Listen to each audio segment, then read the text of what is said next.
Bonjour à tous, merci d'être là. Donc aujourd'hui, je vous ai préparé une partie du titre Osho qui se déroule entre Tatsuya Sugai qui est le challenger et Fuji Sota qui est le tenant du titre.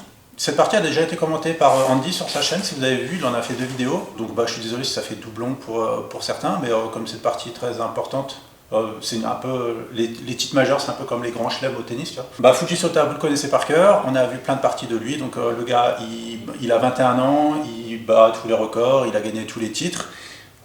Et son adversaire, là, donc, qui s'est qualifié pour ce match de titre, Tatsuya Sugai, vous le connaissez également, on l'a vu l'année dernière. Ils ont déjà joué un match de titre ensemble l'année dernière pour le titre Eyo.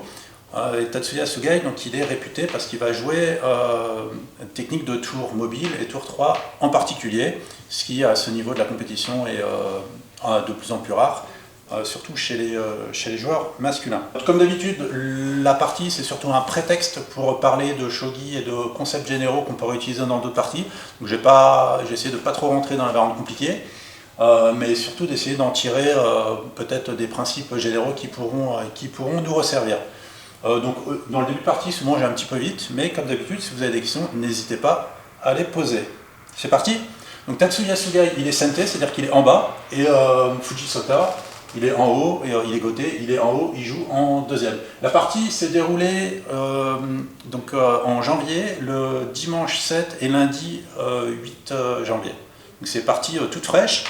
Et le titre Osho, alors ça je peux le dire en préambule, effectivement, ça va être au meilleur le premier qui a 4 victoires, donc ça peut potentiellement durer jusqu'à 7 parties, donc étalé sur 3 mois, donc de janvier janvier, février, mars, potentiellement, s'il y a personne, si on ne fait pas 4-0 mais que c'est serré, la dernière partie pourrait avoir lieu en mars. Et la cadence est longue, c'est une cadence 8 heures, donc étalée sur 2 jours, 8 heures chacun. Donc 4 heures par jour, c'est parmi les titres les plus longs. Ils ne sont pas tous sur 2 jours. Ah oui, et le match Eyo qu'ils ont joué la dernière fois ensemble, c'était cadence plus courte, c'était 4 ou 5 heures, enfin en tout cas c'est sur 4 heures, je crois, en tout cas sur une seule journée, et Fuji Sota avait gagné 3-1. Donc dans cette partie, en fait, Sugai va rejouer un peu la technique de la partie qu'il avait gagnée, et vous allez voir que Fuji Sota va lui faire un peu la défense de la dernière partie qu'il a gagnée contre Sugai. Allez, donc c'est parti, donc ce pion-là, on ouvre la diagonale du fou, assez classique. Fuji Sota répond toujours par son coup de tour fixe, donc l'idée c'est d'activer la tour immédiatement. Alors ce coup de pion de l'aile, c'est un coup qui peut surprendre parce que c'est pas le coup le plus actif, le plus dynamique. Il peut y avoir des joseki très compliqués où parfois on arrive à la conclusion que la variante marche si on a pensé à pousser ce pion-là avant. Il faut déjà rentrer dans ces techniques, donc c'est assez rare. Donc c'est quand même très globalement, souvent quand même plutôt un coup d'attente pour voir ce qui se passe. Au shogi, c'est moins important d'avoir le coup d'avance, souvent. Enfin, c'est de moins en moins vrai. Mais classiquement, on considérait qu'avoir le coup d'avance n'était pas très grave. On est prêt à donner un tempo pour voir un petit peu comment l'autre va se développer, si jamais il l'ignore. Par contre, peut-être, donc si vous aimez bien jouer comme ça, donc jouer un coup de l'aile pour un peu redonner l'initiative, il faut quand même concrètement vous poser la question, si l'adversaire ne répond pas, est-ce que vous assumez de repousser une deuxième fois ou pas? Ça, c'est une vraie question à se poser, sachant que si vous poussez une deuxième fois, c'est-à-dire que votre adversaire il aura joué 2 fois ailleurs. Donc si vous êtes sente, vous vous retrouvez avec un coup de retard, c'est peut-être gérable. Si vous êtes goté, vous avez déjà un coup de retard, se retrouver avec 3 coups de retard, c'est peut-être à réfléchir mûrement avant de le faire, ok. Si vous n'êtes pas prêt à assumer de repousser une deuxième fois si votre adversaire ne répond pas, peut-être que c'est pas le tempo pour jouer ce coup-là. Alors, donc du coup, paradoxalement, parfois, certains joueurs peuvent le jouer très tôt parce qu'ils ont l'assurance que l'adversaire, il y a plus de chances qu'il réponde que s'il le joue un peu plus tard. Je ne sais pas s'il y a vraiment des vraies raisons pour ça ou si c'est purement du metagame ou du bluff, je ne saurais pas trop vous dire. Mais bon, c'est pas forcément le coup le plus actif, mais il aime bien jouer ça. Admettons, au moment où Fuji Sota répond. Et donc on se retrouve avec la tour 3 caractéristique. Fuji donc continue de pousser le pion, il veut mettre la pression ici, donc ça c'est standard d'essayer de taper ici. Donc soit on essaie de défendre le pion, soit on essaye de défendre la case qui est devant le pion. C'est ce qu'on fait ici avec le fou et le pion, ça défend et ça empêche la poussée du pion. Puisque dans l'ouverture, on aime bien essayer de pousser le pion de la tour pour avoir un pion en main, pour après avoir des opportunités tactiques. Donc là, momentanément, on ne va pas pouvoir échanger les pions, ce qui va retarder un petit peu le développement. Là, Fuji ouvre la diagonale du fou, donc remarquez le tempo.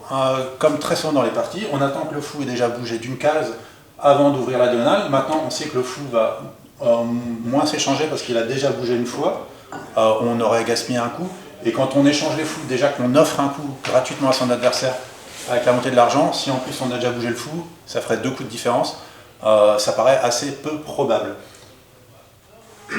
Même si du coup Fuji, pour le coup, lui serait très content d'échanger les fous, parce qu'il aurait gagné 2 coups là. Et du coup, ce gars bloque la diagonale de fou, parce que lui, il a besoin de ce défenseur pour empêcher la poussée. Et s'il y avait un échange ici, on serait embêté, on ne pourrait plus défendre cette case-là. Okay, donc fermer la diagonale du fou ici, c'est tout à fait classique. Donc on voit que c'est un développement en 3e colonne, Sanken-Bisha. C'est un développement de 3e colonne plutôt calme, c'est pas les ouvertures plus dynamiques où on a poussé le pion 2 fois. Si vous posez la question de la différence entre jouer en tour 3 et en tour 4, alors évidemment il y a la colonne sur laquelle on met la pression, ça c'est évident, mais quand on rentre dans ces variantes assez calmes, où les pions restent là plutôt que de monter les pions très très tôt, la différence entre avoir la tour ici et la tour là, c'est surtout que le général d'argent aura plus de liberté. Ici, quand on joue tour 3, le général d'argent va pouvoir venir soit ici, soit il peut venir se développer ici. Parce que la tour n'empêche pas le développement du général d'argent. Tandis que, en fait, si vous jouez tour 4, le général d'argent ne peut pas venir sur cette case-là, donc il est obligé de monter là et il va se retrouver forcément ici. Il pourra difficilement venir là. Donc on a moins de flexibilité sur le général d'argent. En revanche, quand la tour est ici, ça enlève la case naturelle du général d'or, qui aime bien venir ici pour défendre. Okay, donc chaque stratégie a ses avantages et ses inconvénients. Il n'y en a pas une qui est meilleure que l'autre, mais le but c'est d'être conscient un petit peu de tout ce qu'on peut faire. Le développement du général d'argent. Okay, quand il y a un général d'argent qui se déplace, souvent on voit le général d'argent en face qui se déplace également pour maintenir un certain équilibre. Le roi qui se déplace, le roi qui se déplace. De la même manière, il y a aussi souvent l'équilibre à garder avec la protection du roi.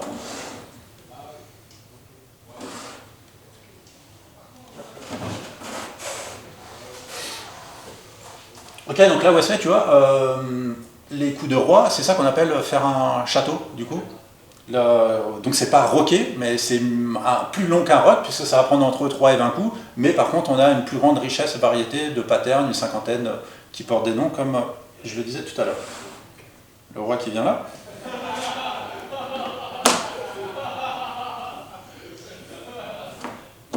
Ok, alors pour l'instant, cette position, on va arriver à... C'est une position qu'ils ont déjà joué ensemble. Hein. Donc les deux, là, ils jouent rapidement. Alors peut-être, si, alors en tour fixe quand même, je peux quand même vous dire, quand vous jouez tour fixe, on dit parfois que quand on joue tour fixe, on évite de pousser le pion central. Pourquoi? Parce qu'en fait, une fois que le plateau se vide un petit peu et qu'il y a un échange de fous, on pourrait se retrouver avec un fou qui viendrait attaquer la tour et qui pourrait ressortir comme ça. Bon, évidemment, il n'y a pas d'absolu.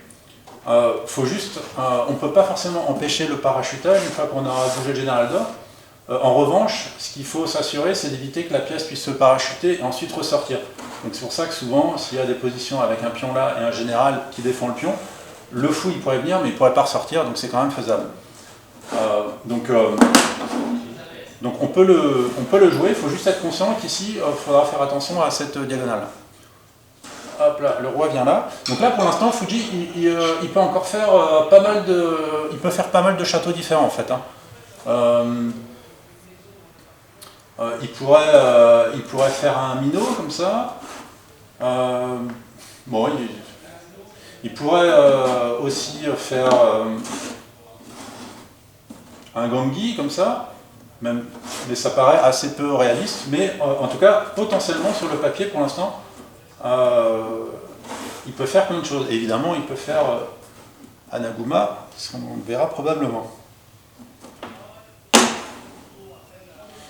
Bon, là on a Sugai qui glisse son général d'argent vers le centre. Donc le Sugai joue le coup typique qui annonce Anaguma, donc ça va être le roi qui va venir se loger dans le coin, donc une formation extrêmement solide. C'est le type de défense qu'il avait utilisé contre justement dans le dernier match de titre qu'ils ont joué. C'est ce que Sugai a joué le plus souvent comme type de défense. C'est pas forcément ce qu'il joue le plus dans ses parties, mais en tout cas contre Fujisota, comme c'est le plus fort joueur, et ben, il garde visiblement ses meilleures cartouches. Et il joue toujours ce type de défense. Et donc, j'anticipe un peu, j'imagine que sur les prochaines parties, il va continuer à le jouer, mais on ne sait jamais, comme peut-être il va vouloir justement surprendre son adversaire et jouer autre chose, on verra. Et voilà, donc le roi glisse dans le trou. Ok, donc là, on est arrivé au coup 28, et là, Fujisota, il va, donc ça, c'est la position qui a déjà eu lieu, dans le match Helio, et là il va changer. Donc maintenant il va jouer ce coup de général d'or ici. En fait dans la partie précédente, et c'est la seule partie qu'il avait perdue, en fait il avait monté la lance pour également faire Anaguma, et en fait ce qui s'est passé c'est que ce général d'or là, il n'a jamais joué de la partie. À la fin de la partie, il est encore sur sa case de départ. Bon bah visiblement il a dû étudier cette position après coup, et en tout cas ce coup-ci il a changé. Et il décide de jouer le général d'or ici. Alors là encore, il y a encore plusieurs châteaux possibles. Il pourrait potentiellement monter le général d'argent ici, mais j'y crois pas du tout. Pourquoi? Parce que comme il y a les tours ici, comme il y a une tour mobile, il va y avoir un combat et on s'attend à ce que la tour rentre. Et si la tour rentre, ici, là, il y a des vrais courants d'air. Donc ce type de château qui est très fort au centre, c'est pas du tout un château qu'on a envie de sélectionner si on imagine que l'adversaire va pouvoir venir nous attaquer sur le côté. Si la tour était ici, là, par contre, là, ouais, Fujisota, il aurait probablement plus envie de jouer ce genre de formation. Ok? Donc lui, il vient là. Pour l'instant, on n'en est pas là. Pour l'instant, encore pas mal d'options s'offrent à lui.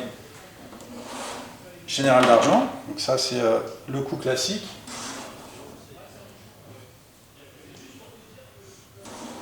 Ok, on renforce la position.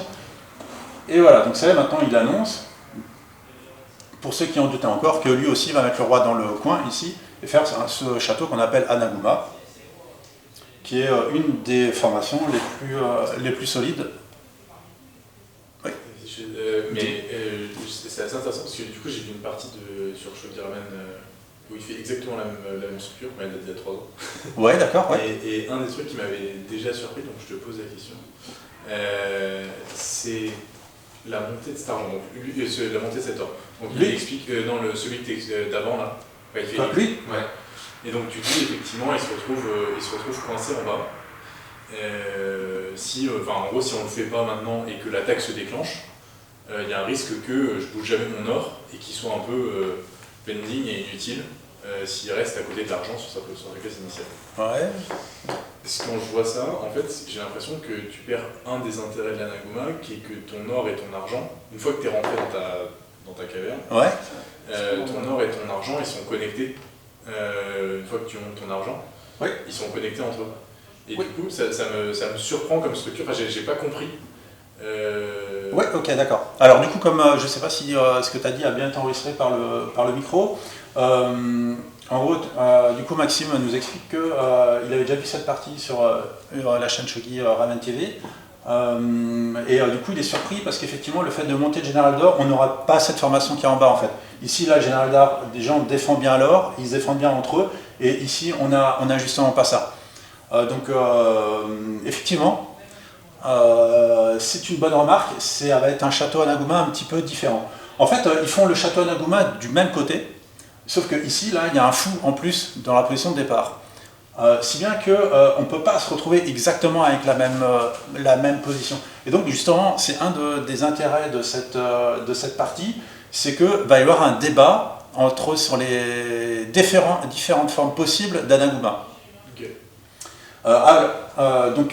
Je vais continuer quelques coups et justement j'ai un petit peu éclairé tout ça. Parce que chaque coup a ses avantages et inconvénients. Par contre, par rapport à ce que tu as dit, alors j'ai pas dit que si on ne bougeait pas le général d'or tout de suite, il ne bougerait plus. Et, oui, non, c'est ce que tu dis. Je dis juste, moi là je disais juste que dans la partie que Fuji a joué contre Sugai et que Sugai a gagné, dans cette partie, le général d'or n'avait pas bougé sur ce coup-là et il est resté, dans cette partie-là bien particulière, il est resté sur sa case de départ tout le temps. Mais c'est pas parce qu'il était sur sa case de départ qu'il était complètement inefficace. Oui. C'est juste très surprenant parce que c'est une pièce importante. Il aurait très bien pu quand même gagner avec cet ordre de coups, j'en sais rien. Mais c'est juste qu'on va rentrer dans un château Anaguma qui est différent. Okay, en fait, il y a des châteaux Anaguma, il y en a plusieurs. Il y a un pattern classique et il y a des plus modernes. Déjà là, vous voyez qu'ils ont tous les deux poussé le pion de l'aile. Donc ça, c'est aussi quelque chose, moi, quand j'ai commencé le shogi il y a quelques années, je me rappelle qu'on disait classiquement que quand on pousse le pion... Ah oui, dans l'introduction, j'aurais pu dire ça. Sugai, il pousse le pion très tôt, et avant, on disait, il pousse le pion, c'est pour savoir si l'autre répond, on sait qu'il ne fera pas Anaguma. Je ne l'ai même pas dit dans l'introduction, parce qu'en fait, aujourd'hui, c'est faux. Donc déjà, il y a 2 ou 3 ans, j'avais fait une vidéo là-dessus, d'une partie pro, il y avait double Anaguma avec le pion poussé. Mais là, avec toutes les parties de pro qu'il y a eu l'année dernière, et notamment de Sugai contre Fuji, où ils font tous Anaguma et ils poussent le pion, on ne peut vraiment plus le dire. Donc c'est un choix, chacun a ses avantages et ses inconvénients. Classiquement, le pion va rester ici avant. Pourquoi ? Pour plusieurs raisons. D'abord, ça permettait de faire l'économie d'un coup. Ça permettait peut-être l'économie d'un deuxième coup, si l'adversaire poussait 2 fois. Donc soit on économisait 1 ou 2 coups, soit on voulait juste retarder la zone de conflit, parce que quand on pousse le pion, la zone de conflit elle va être immédiate, alors que si on ne le pousse pas, on retarde la zone de conflit. Okay, donc ça peut être des critères qui peuvent intervenir. En revanche, quand on ne pousse pas, on ne tient pas cette case-là, et peut-être que cette case-là, un jour, il peut y avoir un fou qui vient ici pour attaquer la formation, ou peut-être qu'un jour, il peut y avoir un cavalier qui vient attaquer cette formation. Ok ? Donc en réalité, c'est une question de style, d'envie. C'est pas forcément dicté par la position. Je pense que les 2 choix se défendent. C'est juste aujourd'hui, c'est devenu à la mode de pousser ce pion-là. Donc ça, c'est première remarque importante déjà. Mais du coup, il va y en avoir d'autres. Et dans quelques coups, justement, après, j'espère ça donne que justement cette partie va montrer un petit peu la différence entre les deux formations. Alors le roi vient dans le trou. Ok. Alors ça par contre, on peut le dire que c'est pas forcément hyper habituel de pousser les pions alors qu'on veut réaliser son château ici. Mais on l'a vu dans plusieurs parties que Sugai joue. Donc ce pion-là, on peut le comprendre peut-être pour que lui revienne ici. Ça, on a déjà vu des parties comme ça. Mais il peut venir attaquer comme ça. Et ce pion, c'est la même chose. Peut-être que plus tard, il va venir attaquer ici pour venir chatouiller le fou ou juste absorber le général d'or, l'éloigner du château. Donc ça c'est un style de jeu que Sugai aime bien jouer. Hop là, le général d'argent vient ici, c'est hyper important. L'idée c'est de bloquer cette diagonale parce que là le fou, même s'il y a des pièces, mais une fois que les pièces elles vont bouger, il y a quand même le roi. Le roi il se met vraiment dans la ligne de mire du fou. Et effectivement, par rapport à ce que disait Maxime tout à l'heure, habituellement le général d'or il est ici plutôt que ici. Et donc la position classique, elle est comme ça, avec le pion là, comme ça. Donc là, on a avancé le pion, première différence. Et lui, au lieu d'être là, il se retrouve ici. En fait, pourquoi ? Parce que sinon, on a une faiblesse là. Donc le fait de venir ici, ça tient la faiblesse. Okay ? Mais du coup, on est plus faible ici. Donc lui, il vient pour soutenir d'abord cette pièce-là, sinon elle n'est pas soutenue, et pour soutenir cette faiblesse. Mais dans ce cas, lui, ici, là, pardon, c'est plutôt comme ça, là, il y a moins de pièces. Et c'est là où tu vas voir la suite.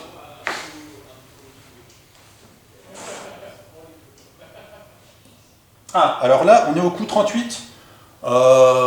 Fujisota a joué quasiment à tempo. Sur ce coup-là, il a mis 61 minutes de réflexion pour jouer ce coup-là. Du coup, c'est quand même notable, parce que d'un coup, c'était très long. Alors, bon, on peut s'interroger pourquoi il a mis autant de temps sur ce coup-là en particulier. Évidemment, c'est pas que seulement ce coup-là, mais c'est après toute la suite. En fait, c'est quand le général d'argent il est là, il tient ici, mais on a vu des parties où il pouvait venir ici, peut-être, et on tape comme ça. Donc ce général d'argent, il peut venir attaquer par là. Donc c'est un vrai choix. Et là, le fait de le reculer, c'est-à-dire qu'on abandonne le fait d'attaquer par là. Ok ? Dans la partie qu'il a perdue, il avait eu ce plan-là, donc la formation là était différente, mais le général d'argent était venu ici, comme ça, avec la tour là, on attaquait là. Et donc là, ce coup-ci, il a choisi ça. Donc momentanément, ça bloque la retraite du fou. C'est pas forcément grave, il faut juste en avoir conscience, ok ? Mais voilà, donc là il y a eu un vrai choix, le fait qu'ils mettent 61 minutes pour ce coup-là, c'est quand même pas neutre. Voilà, donc Sugai fait il ramène son troisième garde du corps, donc les trois généraux qui protègent le roi. Okay, donc ça c'est la théorie classique, le roi dans un coin avec trois gardes du corps. Et puis lui il n'est pas très loin, hein. Il pourrait potentiellement, on a déjà vu des positions où on ramène les quatre généraux. Ok, là le fou attaque ce pion-là. Et voilà, donc là on a la tour qui change de colonne d'attaque. Alors ça peut surprendre, il est parti là, maintenant il revient ici. On a vu ça dans pas mal de parties de Sugai finalement. Et alors si la position peut un peu vous surprendre, maintenant imaginez qu'on enlève le château. Imaginez qu'on enlève le château et qu'on garde que les pièces d'attaque, à savoir la tour, le général d'argent et le fou. Et regardez la position adverse. Et bien en fait, c'est des positions assez classiques qu'on peut retrouver pour taper ici. Donc l'attaque elle est classique, ce qui était moins fréquent, en fait on le voit quand même plus souvent quand le roi il est de ce côté-là, qu'on a un château bateau. Ouais, ça te parle ? Ouais. C'est ce qu'on appelle, c'est les attaques en midi Shikanbisha, donc le Shikanbisha tour 4 à droite. Là maintenant on a la tour qui s'active. En fait, l'idée, on voit que toutes les pièces de Sugai partent comme ça. Donc ici, ça commence à devenir très faible. Donc du coup, la tour, elle vient ici pour aller taper cette case-là. Elle aurait pu faire comme ça, mais c'est plus long. Donc là, c'est plus rapide. C'est plus rapide pour aller taper là. En revanche, comme ce pion-là ne bouge pas, du coup, le cavalier n'est pas développé. Okay, donc pour l'instant, la position est très équilibrée. Sugai ouvre la diagonale du fou. Okay, donc là, il va essayer d'exploiter un clouage. Donc ce pion-là, et bien plus tard, pas tout de suite, mais le général d'argent, le fou est déjà bien positionné. Il vise le roi à distance et il tient cette case-là. Okay, donc la question, ça va être aussi de savoir, est-ce que le fou, est-ce qu'il fait d'une pierre deux coups ou est-ce qu'il est en surcharge de travail? Okay, parce qu'il a deux travails en fait. Il a le travail de défendre là et d'attaquer là. Donc ça va être un des débats de la partie. Ou ça peut l'être en tout cas. Voilà, donc la tour qui vient taper là. Ce qui oblige Sugai à reculer le général d'argent et à défendre ici. Et là, du coup, ça permet de lancer un premier proverbe qui est un peu un lieu commun, mais que vous connaissez, mais là je pense que ça l'exprime bien. On dit souvent que la meilleure défense, c'est l'attaque.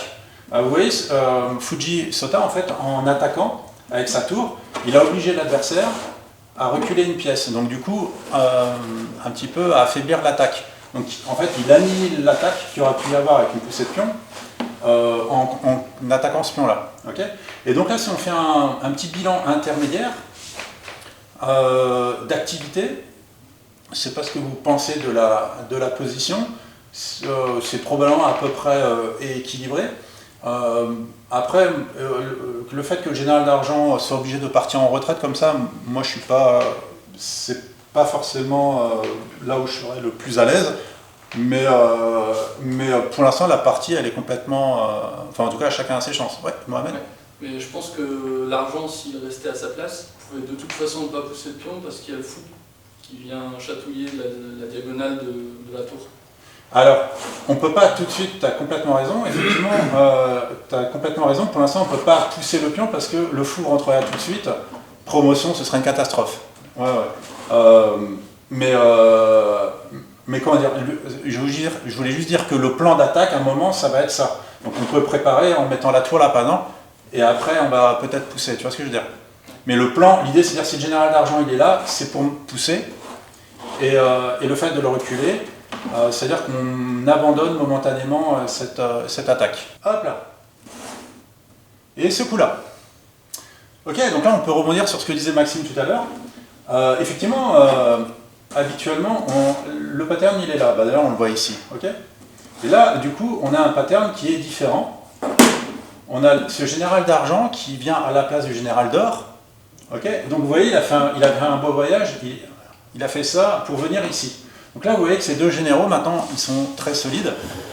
Okay, et du coup, il a ramené un général d'argent à la place d'un général d'or dans son château à Naguma, ce qui libère un général d'or, alors qu'ici, c'est un général d'argent qui est libéré.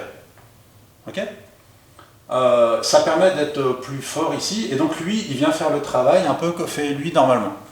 Okay, donc ce Anaguma, c'est le Matsuo-ryu Anaguma. Il y a une image Shogi Wars à débloquer. Shogi Wars, c'est une application pour jouer en ligne, et quand tu fais des techniques connues, il y a une belle image qui pop, et nous on aime bien les collectionner à Lyon. Petite poussée de pion, et le coup de la lance. Alors là on est au coup 49. Pardon? Et ce coup-là, j'ai vu la partie, je ne comprends pas à quoi il sert. On va pas perdre du temps, je ne vois pas ce que ça apporte. Alors, dans ce type de structure, quand on fait tour mobile, c'est très fréquent de terminer l'ouverture par ce coup de lance. La raison principale, c'est que quand il y a un vis-à-vis de fou, si le fou rentre et se promeut ici, il va ce qu'on appelle se promouvoir à vide, il ne va pas promouvoir et en plus capturer une pièce. Dans des cas très rares, ça permettra à la tour de venir derrière, mais bon, enfin, c'est quand même assez rare et là, j'y crois pas trop. Mais parfois, ça peut être une raison. Et puis souvent, c'est également un coup d'attente. Quand on joue ce genre de structure, souvent, on attend que l'adversaire ouvre la position pour contre-attaquer. Donc c'est aussi parfois un coup d'attente. Là, comme le fou n'est plus sur la grande diagonale, ce coup-là paraissait pas le coup le plus évident. C'est un coup classique de manière générale sur les tours mobiles, mais là, dans cette position particulière où le fou il est là, effectivement, c'est pas évident de comprendre l'impact direct. Donc c'est souvent le prélude. En tout cas, sachez que dans l'ouverture de tours mobiles, souvent, de manière générale, le Joseki, donc les Joseki, les séquences développées par des pros où ils sont d'accord pour dire que c'est censé être équilibré, où chacun est satisfait du résultat. Les séquences, du coup, les Joseki se terminent souvent, d'ouverture se terminent souvent par ce coup-là, et qui annoncent, attention, au prochain coup, je vais ouvrir le jeu. Voilà, c'est souvent ça qu'on retrouve. Donc oui, je suis d'accord avec toi. C'est pas évident. Et il aurait pu jouer autre chose, on lui aurait pas reproché. Alors la tour repart ici. Bon, il descend la tour. Ça, c'est un coup classique aussi. L'idée, ça va être peut-être de défendre ici, comme ça. Si la colonne s'ouvre et que le pion saute, la tour défend le cavalier. Voilà. Parfois, ça empêche de rentrer. Si jamais le cavalier bouge, on peut glisser en dessous, mais comme je l'ai dit tout à l'heure, j'y crois pas trop. C'est des thématiques très lentes, enfin c'est des plans très lents. Dans cette partie, je vois pas trop l'intérêt de le faire, mais potentiellement, descendre la tour, ça offre cette opportunité dans certains cas. Là, le fou, il revient ici. Ok, donc on voit que c'est un peu la guerre des tranchées. Là, ça souhaite de jouer. Le prochain coup, il va mettre plus d'1 heure pour jouer le prochain coup. 1h20, 25, je ne sais plus exactement. Ah oui, petite intermédiaire. Alors, comme d'habitude, cette partie, je l'ai mis sur l'Ishogi. Donc, en tout cas, je vous enverrai le lien. Et sur le lien du l'Ishogi, dans les commentaires, j'ai mis un lien vers le Kifu officiel. Alors, le site officiel et le Kifu officiel. Le Kifu, c'est la notation de partie. et dans laquelle vous voyez le temps consommé à chaque coup. Si vraiment vous avez envie de vous amuser à regarder, à voir ce détail, pour chaque coup joué, vous pouvez voir combien de temps a été consommé. Donc là, il y a un site, le site officiel de ce tournoi-là, qui le propose, ça permet de voir ces détails-là. Donc là, plus d'1h20 sur le prochain coup. Mais attention, alors, c'est pas forcément que le coup il était si important que ça, c'est qu'en fait, ils arrivent à la fin de la journée, et comme je vous ai dit, c'est 8 heures chacun, la partie dure 2 jours. Et donc on va arriver à quelque chose de particulier qu'on appelle le coup scellé. Le coup scellé, c'est que le dernier coup qui va être joué, à un moment, quand il est l'heure, un arbitre, ou enfin il y a quelqu'un qui va annoncer que le prochain coup sera scellé. Donc le joueur il prend le temps qu'il veut, et après il va prendre une feuille sur laquelle il y a la position qui est dessinée, et il va entourer une pièce avec une flèche pour expliquer le mouvement. Et il va faire ça, il va le faire sur 2 papiers pour être sûr qu'il n'y ait pas d'erreur d'interprétation. Donc ça c'est le coup scellé. Et donc là du coup Sugai, qui a mis plus d'1h20 et quelques je crois, probablement qu'il a attendu exprès, il est en avance à la pendule, probablement qu'il a attendu aussi pour être sûr que son coup soit scellé. Vous voyez pour l'instant la partie est très calme, et comme on l'a vu sur les dernières parties de titres en 2 jours, souvent le premier jour on est à l'ouverture, et en fait la partie elle explose le deuxième jour. Donc là le coup très très long. Franchement, moi je l'aurais jamais trouvé. Je l'avais même pas regardé. C'est ce coup-là. Alors, je ne l'ai pas regardé parce qu'il descend la tour sur la première rangée et que ça me paraissait tout à fait cohérent de mettre la tour sur la première rangée, au coup d'avant. Donc, je ne voyais pas le bénéfice. Donc, tout à l'heure, on a parlé de cette tour-là parce que ça défend le pion-là quand le fou est ici. Okay, et comme ça, si on ouvre, il n'y a pas de souci. Okay, on en a parlé tout à l'heure. Il aurait pu venir là directement. Alors du coup, on ne comprend pas très bien pourquoi il est descendu. Qu'est-ce qui a été joué ici qui justifie de changer de plan? Ou est-ce que c'est juste un coup d'attente? Ou est-ce que la descente, il avait prévu de venir là, peut-être, et qu'il a fait le coup de descente en coup d'attente, sachant très bien qu'il jouerait celui-là après? Ça, il n'y a que lui qui peut le savoir. Donc en tout cas, à ce stade de la position, on est au coup 53. C'est la fin de la première journée, la position est équilibrée. Pardon? Oui, il n'y a pas eu de... Et il n'y a pas eu de capture. Ouais, on est vraiment dans l'ouverture. Souvent, l'ouverture, on dit que l'ouverture s'arrête à la première capture. Et du coup, on est encore dans l'ouverture. Ce coup de tour est quand même assez... Alors, qui sont sur cette colonne? Ça, c'est un peu la signature de Sugai. Il me fait beaucoup ça. Anaguma avec la tour sur cette colonne-là, ou même là, parfois. Par exemple, on a déjà vu le général d'or qui était là ou là, je ne sais plus trop, et la tour qui était comme ça. Mais par contre, qu'elle vienne se loger ici, elle ne va pas tellement défendre en latéral. Alors lui, oui, mais là, et celui-là, jamais de la vie, quoi. Il faudrait bouger 3 pièces avant de commencer à redéfendre ici. Donc ça, c'est quand même, en tout cas, je trouve surprenant. Donc du coup, Fujisota, lui, il va aller se coucher sans savoir ce coup-là. Donc il y en a qui spéculent sur le metagame, est-ce qu'on fait exprès un coup compliqué, simple, tout ça, est-ce que les gars le soir ils révisent, ils jouent, ils s'entraînent ou pas? En fait il n'y a que qui savent, on ne peut pas savoir. C'est-à-dire que le joueur qui aurait l'initiative, il n'y a pas, parce qu'il ne sait pas encore ce que l'autre a joué pour l'ordinateur. Oui c'est ça, il ne le sait pas, voilà. Donc c'est l'inconvénient, il va découvrir, l'enveloppe va être ouverte devant tout le monde. Le lendemain, voilà, et il va découvrir le coup joué, donc il peut totalement se planter, et Sugai, lui, il le sait.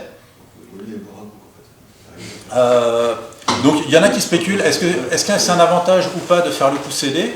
En réalité, ce qu'on peut constater, c'est qu'il y a eu des parties comme ça sur 2 jours, où Fujisota, le lendemain matin, une fois qu'il s'installait, il a tellement dépensé de temps, que visiblement il n'avait pas passé la soirée à réfléchir, parce que sinon il se serait installé, il aurait joué direct. Donc chacun fait comme il veut, ils ont 8 heures pour réfléchir, c'est bien aussi le soir de se reposer pour être en forme, ça a peut-être plus de valeur. Chacun fait comme il veut. Ok, donc en tout cas le coup scellé. Donc du coup, le lendemain matin, 2e jour, hop, on ouvre les enveloppes, on découvre ce coup-là, surprise ou pas, et là Fujisota, qu'est-ce qu'il fait? Maintenant il attaque. Il attaque en poussant le pion. Donc ça, vous le savez, je le dis à chaque fois, mais classiquement, une attaque commence par le sacrifice d'un pion.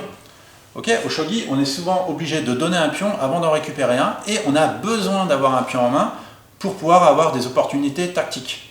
Un pion en main, c'est un peu comme si vous pouviez payer votre adversaire un pion après pour déplacer ses pièces. Donc là, le pion peut être repris tout de suite. Donc on a l'impression que c'est une perte sèche. Point du tout, parce qu'en fait, ce fou-là, si jamais maintenant il bouge, la tour peut rentrer. Okay, alors on peut se poser la question, pourquoi il pousse maintenant? Il pourrait attendre que le fou bouge pour pousser le pion.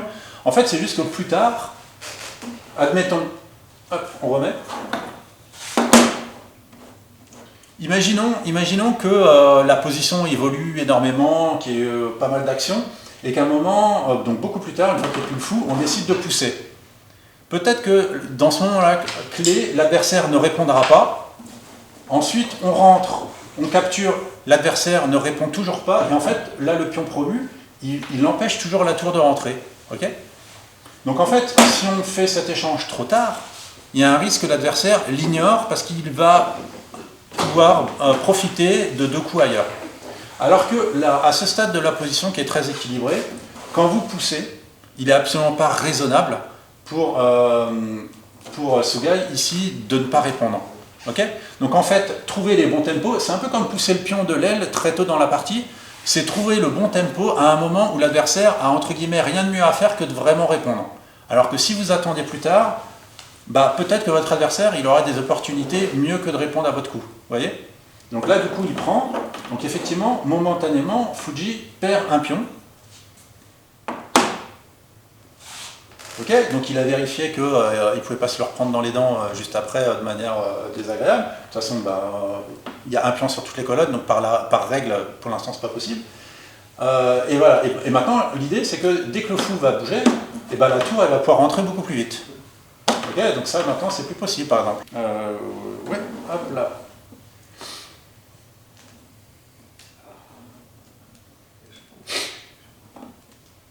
Alors, donc là, comment dire, rien ne va plus. On ouvre la diagonale des fous. Alors, on peut se dire, on peut se dire que c'est surprenant d'ouvrir alors qu'on a notre château là. Donc là, on a un château avec 3 gardes du corps, 3 généraux, et là, on a un château avec 4 généraux et un fou. Donc le fait que le fou y soit, c'est à la fois un avantage et un inconvénient, hein, parce que ça crée aussi une petite faiblesse, et ça fait une pièce en plus, mais du coup, ça crée aussi des petites faiblesses. Mais en tout cas, il y a 4 généraux contre 3.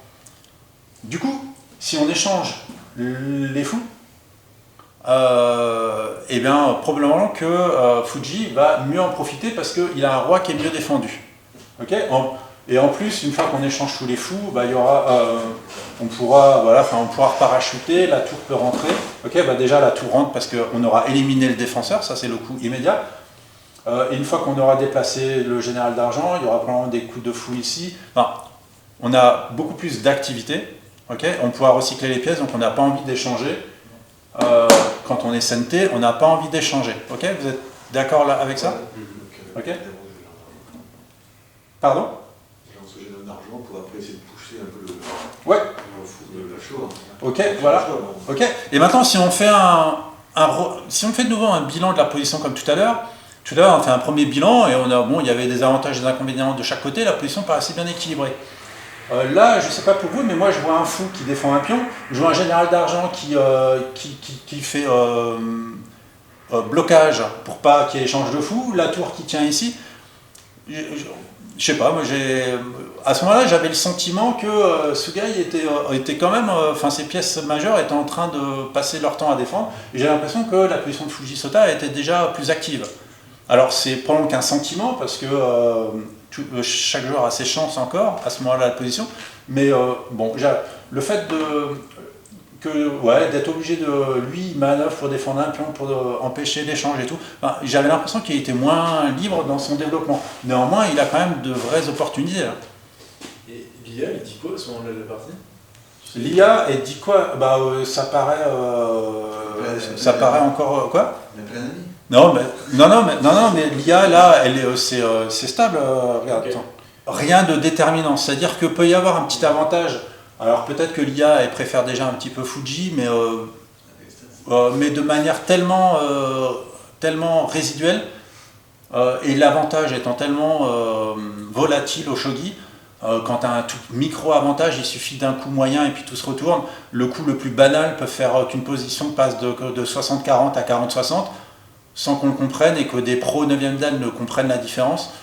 Donc, a fortiori pour nous, en fait, quand l'écart est trop petit, enfin, je pense qu'on peut considérer que c'est jouable et égal. Donc là, du coup, le pion prend.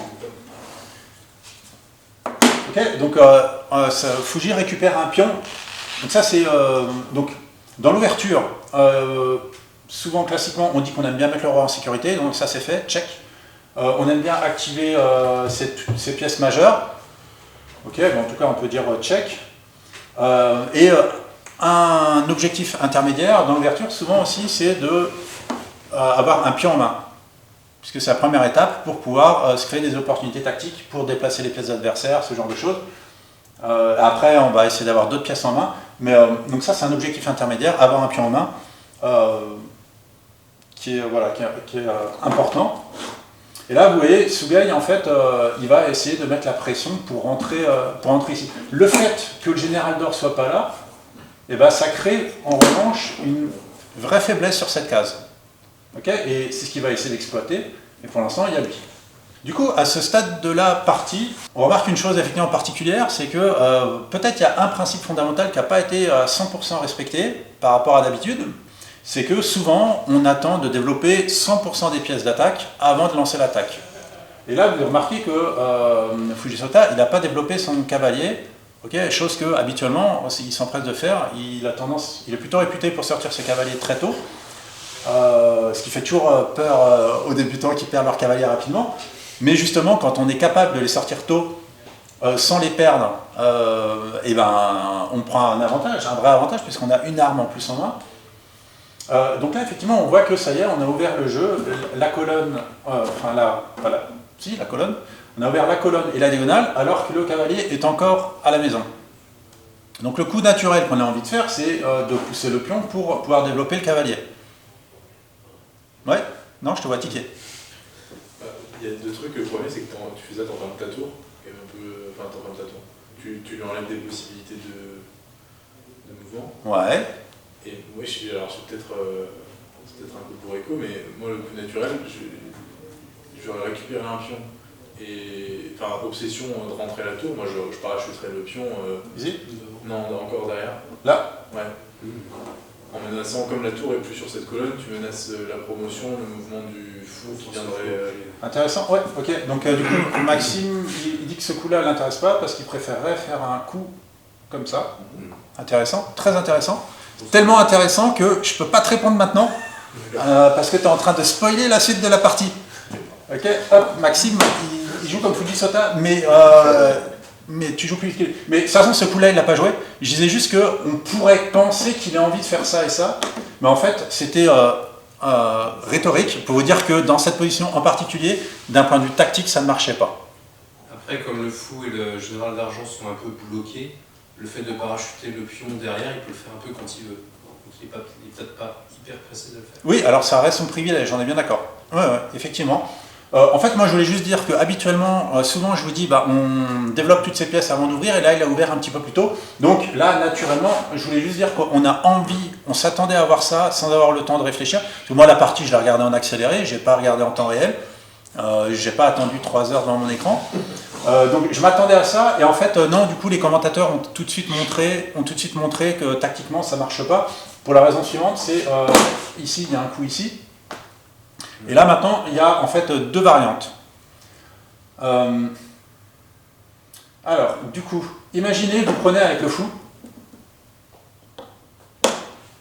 Ok?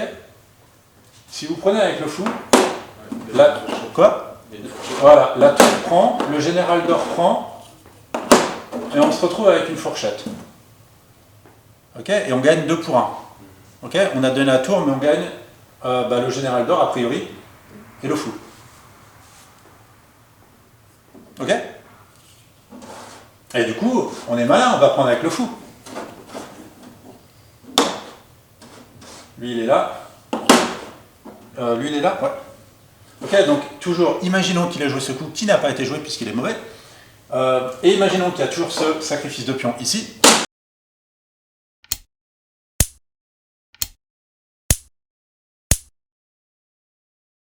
Et c'est là qu'on voit l'intérêt d'avoir des pions en main, ça crée des opportunités tactiques qu'on n'aurait pas. Okay, donc c'est pour ça qu'on a vraiment besoin d'avoir des pions pour se générer ce genre de tactique qu'il faut être capable de voir ensuite. Donc du coup, non, ça, non, effectivement, mais hop, du coup Fujisota, il ramène sa tour, et maintenant, comme ça, il pourra éventuellement pousser le pion pour développer le cavalier s'il le souhaite. La tour, elle est là. Ok, donc la tour a été jouée, le pion monte ici. Ok, donc l'idée c'est de créer une zone de conflit ici pour pouvoir aspirer le général d'argent, tac tac tac, comme ça. Ok, donc on va essayer de proposer peut-être un échange. Ok, donc on libère la case, ça du coup. Hop, je vous ai pas menti. Donc l'échange de pions, c'est un échange équitable, pion contre pion. Donc pion prend, général d'argent prend, ok. C'est un échange équitable matériellement. Mais c'est ce que j'appelle le fameux, donc je le dis pour Wesley, notre nouveau membre de ce soir, c'est un échange au pas gratuit, c'est un échange équitable, mais qui offre un pas gratuit. Ok ? Et donc le pas gratuit, il n'est pas gratuit. Parfois tu es content de l'avoir et parfois tu n'es pas content de l'avoir. Là, tu as eu un coup gratuit, tu es content de l'avoir. Ok ? Donc c'est pas gratuit pour lui. Donc il faut se méfier de ces échanges qui sont matériellement équitables. Ça c'est vraiment une particularité du shogi en fait. C'est que comme les pièces sont très lentes, qu'elles bougent qu'à une case, le fait qu'elles soient bien placées c'est primordial, ce que je disais tout à l'heure. Et donc par des petits échanges comme ça, on peut grappiller des cases. Et c'est comme ça qu'on améliore la position. Okay, donc on passe notre temps à essayer de faire des échanges pour gagner une petite case. Et donc faire des échanges au pas gratuit. Pardon. Ok, donc c'est comme ça. Ok, donc du coup, il met une pièce en prise, réflexe, on résiste, on contre-attaque. Ok, vous n'allez pas faire le jeu de l'adversaire si vous prenez que ça l'aspire. Ok, vous faites son jeu. Contre-attaque. Ok, donc ça c'est une caractéristique aussi qui va vous faire passer, qui vous fait passer de débutant à joueur confirmé. Un débutant, en fait, dès qu'il y a une zone de conflit, il va essayer de résoudre cette zone de conflit. Okay, en tout cas, sa pensée sera obsédée par la zone de conflit. Quand vous arrivez à une étape à dire je vais laisser en plan une zone de conflit pour créer une deuxième zone de conflit, déjà vous êtes vraiment plus au stade de débutant. Vous avez passé un cran au-dessus. Et si vous arrivez à gérer l'étape d'après de créer une troisième zone de conflit, c'est déjà niveau premier dan quasi, à peu près. Pour vous donner un ordre de grandeur. Okay, plus vous arrivez à gérer des zones de conflit, plus vous êtes fort. Okay, bon, bim, troisième zone de conflit. Qui dit mieux? Qui dit 4? Alors ce coup-là a été, comment dire, peut être commenté. Alors ce coup-là, l'IA de l'Ishuri en tout cas, est pas hyper fan de ce coup-là. Mais c'est vraiment un coup typique de Sugai, en fait, ce que je vous ai dit, et puis il a eu du succès avec ça. C'est-à-dire que, en fait, si l'adversaire ignore, quand on capture, on attaque le fou, et peut-être ça va déloger le général d'or, et ça permet à la tour de rentrer. On a donné un pion pour promouvoir la tour, on est content. Et si on prend, et ben la magie, c'est qu'on s'en fout. Parce que dès qu'on a des pions en main, on traverse les pions d'adversaire et on y va quand même. En fait, dès qu'on a un pion en main, c'est pour ça que c'est hyper important, dès qu'on a un pion en main, on peut traverser les pions de l'adversaire. On y va quand même. Et de la même manière, si le général d'or venait là, on rentre. Ok ? Bon, on a donné 2 pions. Franchement, on s'en fout, c'est de la chair à canon. Qu'est-ce que sont 2 pions par rapport à une tour promue en dragon dans le camp adverse? Rien. Ce qui me surprend par rapport à ça, c'est que j'aurais l'impression que ça va aussi vite, si ton objectif c'est de décaler le général d'or, ouais, ça va aussi vite de pousser le pion qui est en conflit. Ici, là, ouais. Je suis bien d'accord avec toi. En réalité, si le but c'est de le déplacer, lui il pourrait peut-être déjà faire le boulot. Peut-être. Peut-être. Mais peut-être que c'est pas que le seul but, peut-être que ça peut créer aussi un avant-poste. Si juste il enlève le fou, eh ben, on a peut-être un pion fort ici qui chasse une case et qui ouvre la diagonale et du coup qui réactive le fou. Ok, donc il y a peut-être tout ça à prendre en compte. Donc évidemment, alors dans les parties, j'ai tendance parfois un petit peu trop mettre en valeur un joueur par rapport à l'autre. Les deux sont très brillants et les deux jouent des excellents coups. Hein, il n'y a aucun moment où... Mais ça, c'est un excellent coup et c'est le coup signature de Sugai et il a gagné des parties avec ce coup-là. Donc c'est un coup important, intéressant et super chiant. Donc jouez-le vous dans vos parties également. Mais peut-être que... Mais voilà, l'IA en tout cas de Lishogi, qui a l'air quand même bien plus forte que nous tous, n'a pas été hyper convaincu par ce coup-là, mais probablement pour des raisons qui nous dépassent encore plus, quoi. Mais effectivement, moi, quand j'ai regardé la partie la première fois, je me suis dit, il y a déjà lui, quoi. Bon. Et puis, comment dire, il y a... si, quand même, il y a une autre raison. Alors ça, par contre, c'est quand même important que je le dise. C'est que quand la tour est là, il y a ça qui est chiant, non? Ok? Donc le fait de mettre le pion, en fait, s'il prend, alors s'il prend pas, momentanément, il n'y a pas le clouage, et s'il prend, momentanément, il est bloqué par son propre pion. En tout cas, il n'y a plus ce vis-à-vis. Ok? Donc il y a quand même également ça à prendre en compte dans l'équation qui a déterminé Sugai à jouer ce coup-là.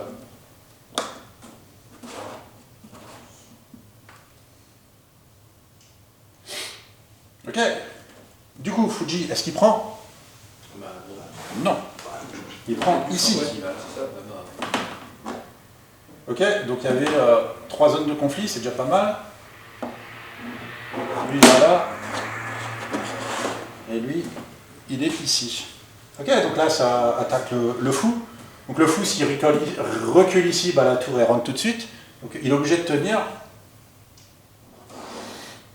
Ok, et donc là, maintenant, ce vis-à-vis va devenir encore plus chiant. Avant, il y avait juste le fou qui faisait promotion. Et là, le vis-à-vis, c'est que si la tour s'enlève, il y a un fou en l'air. Donc on pourrait protéger, mais ça accélère l'échange des pièces. Et on a vu que l'échange des pièces, par rapport à tout à l'heure, ça n'a pas changé. Les critères principaux de château plus fort avec 4 défenseurs, plutôt que le 3, si on compte que les généraux, lui, il a envie d'échanger les pièces, mais pas lui. Alors, du coup, plutôt que de venir de ce côté-là, ok, maintenant, du coup, il vient ici. Il vient ici, dans l'optique d'aller potentiellement gratter le pion. Dans l'optique de la tour veut rentrer, ça met 2 pièces, donc ça bloque un peu. Même si on la chasse avec un pion, ça fait quand même 2 pièces qui tiennent cette case, ce qui fait que le pion n'avancera plus. Ça permet d'obstruer.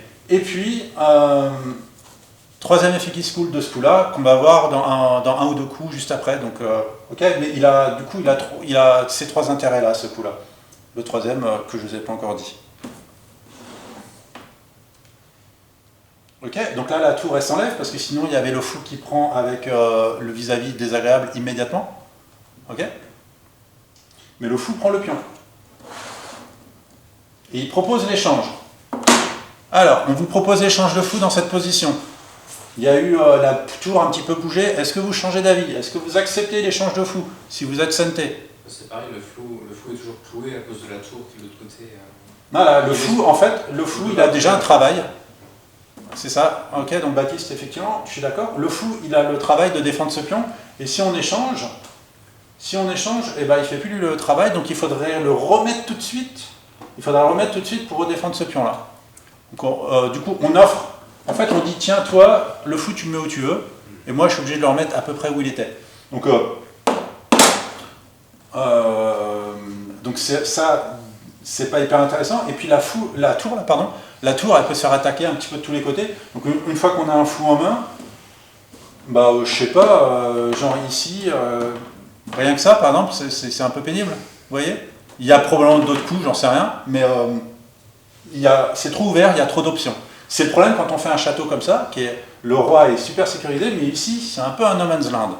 Et donc arriver à gérer cet espace vide, c'est difficile. C'est pour ça que c'est une formation, c'est des châteaux que les débutants rechignent souvent à jouer, surtout quand il y a les 4 généraux, parce que vraiment on a l'impression d'être vide et on se dit mais comment je vais attaquer avec ça. Ok, donc du coup, si on n'a pas envie d'échanger, qu'est-ce qu'il nous reste? Ok, une fois de plus le général d'argent qui fait écran. Prise du pion. Et la tour qui vient là. Ok, donc la tour menace de rentrer, donc comment on protège? Ok, Martin dit avec un pion. D'autres idées? Moi je pense qu'il va l'ignorer son jeu. Il va ignorer faire autre chose. Qu'est-ce qui est le plus intéressant à faire? Ok, alors je suis en train de vous mystifier. Je suis en train de vous mystifier avec la question que moi je me suis posée quand j'ai regardé cette partie, à ce moment-là de la position, parce que j'ai raté un truc. Et du coup, tel un magicien, j'essaie de vous embrouiller pour pas que vous voyez. Ok, la tour elle peut rentrer ou pas? Ah non, en fait non, elle peut pas. Parce qu'il y a le fou qui tient la case à côté du cavalier.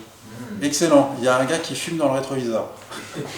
Ok, le fou, c'était le troisième effet qui se coule. En fait, là, la tour peut pas, il y a le cavalier, là il y a la tour, et ici il y a le fou qui tient. Ok, donc tout à l'heure quand il était là, déjà, depuis qu'il est là, il tient cette case. Ok? Donc évidemment, il l'avait déjà tout anticipé, tout ça. Ce qui est important, c'est que quand vous voyez cette position, au lieu de flipper, de dire « Ah, il peut rentrer avec sa tour », que vous disiez « Hey, je défends les 3 cases. » Ok? Et si quelqu'un vient vous poser la question, vous ne faites pas mystifier. Ok? C'est qu'il essaie de vous arnaquer. C'est... Parce que tu vois, tu dis « Ah, comment je défends ?» Il n'y a pas besoin. Ok? Parce que là, c'est crucial. Tu mets un pion, tu perds un temps. Et là, le prochain coup, moi je le trouve top. Ce coup de pion, ici, à cet endroit-là, en fait, concrètement, il paralyse le général d'argent. Et puis, ça fait un gros centre. Ça fait un gros centre de pion quand même, avec plus d'espace ici. Donc, ça va voilà. Donc, bon, moi, en tout cas, quand j'ai vu ce coup-là, il m'a impressionné.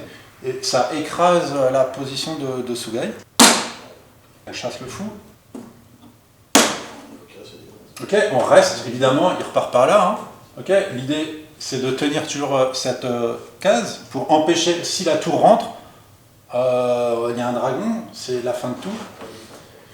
Le pion pousse, ok, donc est-ce qu'on prend avec le fou? Surtout pas. Et non. Et donc on prend avec le pion. Ok. Hop là. Et là, le général vient pour avoir aussi une formation 4 généraux. Donc là, il y a une petite pause, on a un petit peu diminué l'activité du fou, la position s'est un tout petit peu calmée, et il est arrivé à ça. On a l'impression qu'il peut souffler un petit peu. Et là, qu'est-ce que vous joueriez? Est-ce que tu as changé d'avis, Maxime? Je l'aurais pas joué maintenant, mais effectivement, maintenant que tu le redis, peut-être que... mais moi, j'y aurais jamais pensé. Ok, alors c'est marrant, tu y ai pensé tout à l'heure. Bon, en tout cas... Ok, donc ça c'est vraiment une force du shogi. On échange les pions et on parachute les pions derrière les pions adverses. Donc parachuter derrière, c'est standard. Et vous allez voir la magie à opérer. Hop là, le fou vient là. Bon, le fou c'est surtout pour venir pour prendre le pion. Hein. Hop là, et promotion. Alors, il y a quand même un point intermédiaire qui est ici maintenant. Ok, donc du coup il n'a pas répondu, il n'a pas pris, si vous prenez, la tour rentre, c'est la catastrophe, ok, donc de toute façon le fou il n'avait pas vocation à le prendre ce pion, on est d'accord? Ok. Elle rentre pas, il y a la deuxième tour. Il y a un pion devant et c'est plié quoi. Tac tac tac, oui tu mets, oui tu vas reprendre. Oui, tu as un petit essuie-tout, tu mets le Oui, pion dans la tour. Ah oui là, oui, C'est c'est ça. Hop là, voilà, bim. Tu peux tenter un coup comme ça d'abord. Et s'il vient là, il y a encore celui-là. Et après, tu pourras rentrer. Comme je suis devant le plateau, j'ai du mal à voir. Donc, ça se trouve, je suis en train de dire des énormités. C'est tout faux ce que je dis. Je dis des grosses conneries. Et j'ai besoin de vous pour... surtout si c'est filmé. Peut-être que je ne le publierai pas. Si je regardais la tête reposée, si j'ai dit trop de conneries, ça finit à la poubelle. Du coup, il n'a pas pris. Du coup, vous prenez quoi? Prenez la lance, cavalier, derrière le fou comme ça. Ok, tu te rapproches du roi. Ouais, tu viens Tu en as faire des des fous, C'est la pure chose, c'est Le fou, bien. il veut prendre le pion. Vous avez un quoi? Qui quoi? Le fou, il veut prendre le pion du milieu, donc il s'en fout de... Ouais. Ok, bon en tout cas, donc j'ai une proposition qui est d'aller là, donc on dit on s'en fout, on capture pas. Bon en tout cas là Fuji, il choisit de jouer ça. Donc ça, comment dire, ça a l'air de rien, mais il y a des pièces en prise, on a envie de les bouffer, quoi. Et donc le fait qu'ils disent, ça c'est du bois mort, je m'en fous, c'est pas actif, je vais chasser, donc c'est à tempo, ok. Donc, hop, prends, d'accord. Et bim. Ok, la priorité c'est d'aider, c'est d'aider ici. Et c'est intéressant de voir comment dire, Fuji considère que c'est plus intéressant pour lui de faire ça que d'aller croquer une pièce ici. Donc ce qui confirme, je pense, en tout cas quand je disais tout à l'heure, Shogi c'est vraiment pas un jeu matérialiste, je pense que ça c'est une séquence qui montre qu'effectivement on a un gain matériel qui est immédiat, on en prend un plus petit, le pion c'est quand même un gain matériel, mais quand même inférieur à une de ces deux pièces là. Donc là c'est un exemple, je pense, assez intéressant, de dire il y avait un gain qui avait l'air facile, mais comme les pièces sont lentes, okay, en fait aux échecs, comme les pièces sont très rapides, on peut être mal, on prend du matériel et on peut bien se repositionner rapidement. Mais lui, une fois qu'il est là, il ne va plus jouer. Alors que là, la pièce elle est plus active. Et ça me permet de dire un autre proverbe.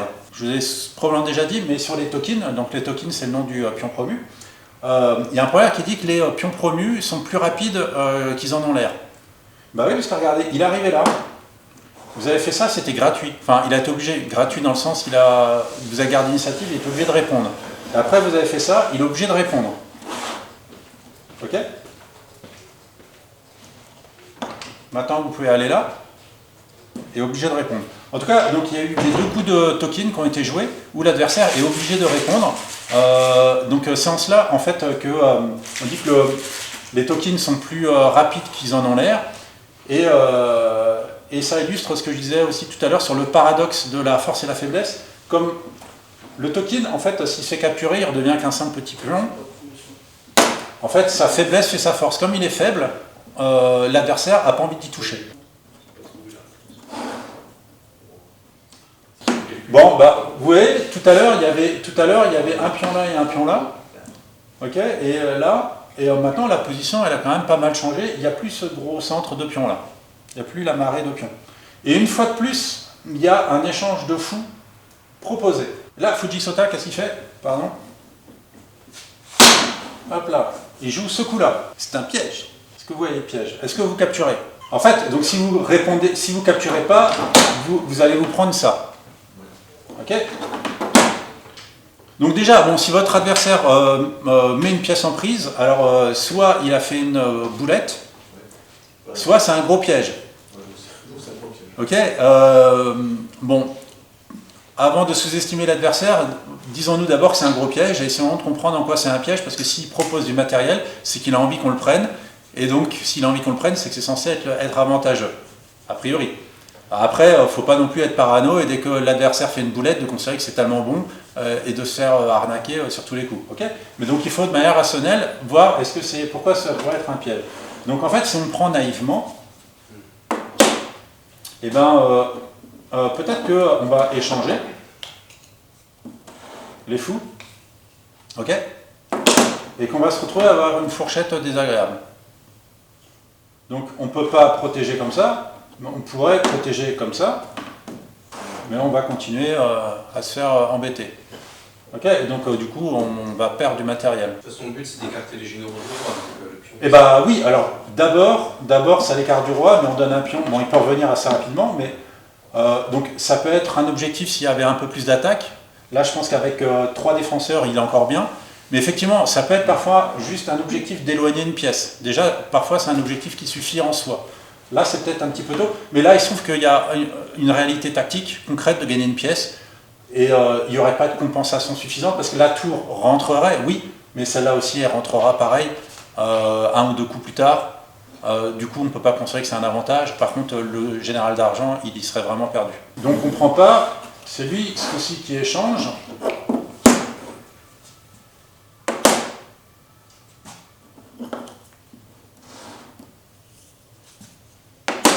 Comme ça.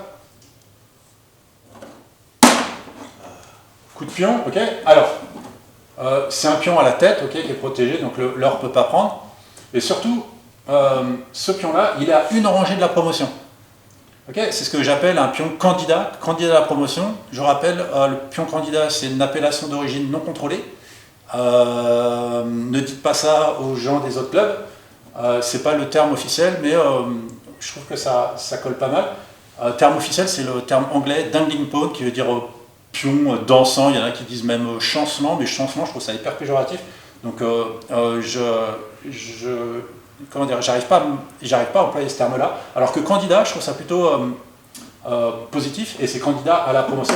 En fait, on aime bien, dans l'absolu, avoir un pion sur une rangée avant, parce que ton pion il est promu haut. Alors que si on parachute là et qu'on est promu là, on est bas, et parfois il faut faire une marche en arrière, et c'est moins flexible. Okay, donc pion candidat.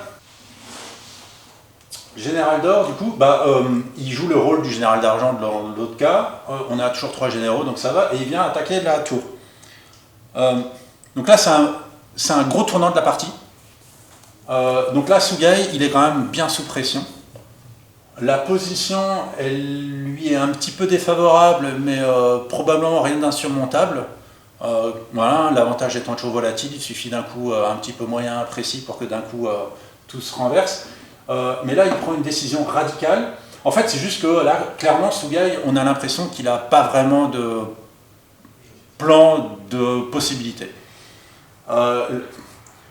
Du coup, il y a lui qui semble venir. Bon, la tour va rentrer, il y a les fous en main.